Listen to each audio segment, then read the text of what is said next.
foi, elle se bâtit sur des révélations précises que vous avez de Dieu. Parce que la foi vient de ce qu'on entend vient du Seigneur. Dieu est tellement au-dessus de tout que si Dieu t'a favorable, qu'est-ce qui peut t'arriver?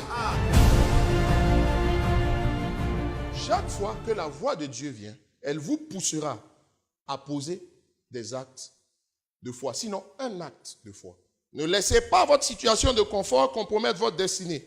Deuxième chose qu'il faut noter, que votre vie, votre quotidien confortable ne rende pas inconfortable votre ciel. On se lève sur sa propre foi et non sur celle de quelqu'un, car c'est de ton destin qu'il s'agit.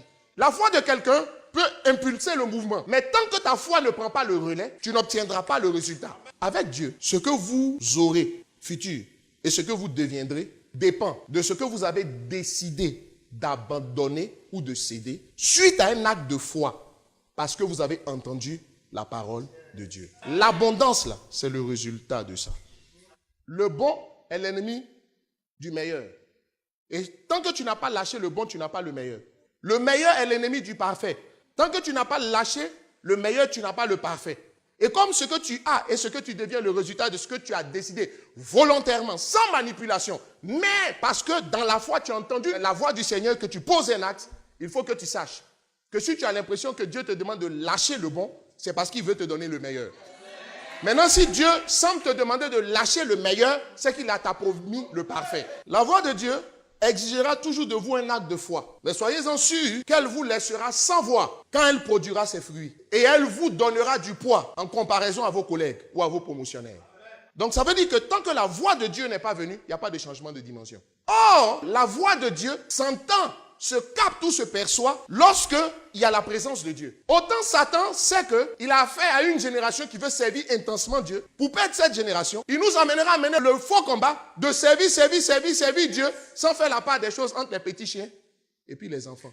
Parce qu'il sait quoi? Si tu ne sais pas faire la part des choses entre les petits chiens et les enfants, tu vas brûler ton énergie. En sport, lors d'une rencontre, le joueur réellement capable de faire la différence, il n'est jamais remplaçant. Tu sais pourquoi? Il faut lui donner suffisamment de temps.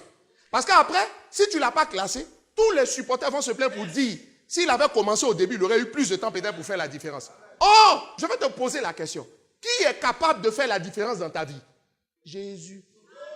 Écoute, il ne faut pas le faire banquette. Jésus ne peut pas être remplaçant. Il est obligé d'être titulaire. Or, la foi vient de ce qu'on entend, et ce qu'on entend vient de la parole de Dieu. Jésus, parole de Dieu, l'Esprit. Ça veut dire que tu ne peux pas prendre le Saint-Esprit pour faire de lui un banqueteur. Tu ne peux pas prendre Jésus pour faire de lui un banqueteur. Laissez-moi vous dire une chose. La foi n'est pas un puneux secours. La femme atteinte de perte de sang l'a appris à ses dépens. Je peux t'assurer qu'elle n'aurait pas fait 12 ans avec son mal. Dès qu'elle a rencontré Jésus, dès qu'elle a touché son vêtement, elle a été guérie. Le paralytique à la piscine de Bethesda, 38 ans, il n'aurait pas fait 38 ans. Il y a des gens qui viennent vous dire que c'est Dieu qui l'a voulu. Ce n'est pas Dieu qui l'a voulu. Tu as pris la foi en puneux secours alors que la foi doit être titulaire. Il faut savoir apprécier l'instant. Il faut savoir discerner les moments décisifs. Il faut savoir percevoir. Quand on parle de percevoir, ça veut dire que ce n'est pas physique. C'est un discernement spirituel.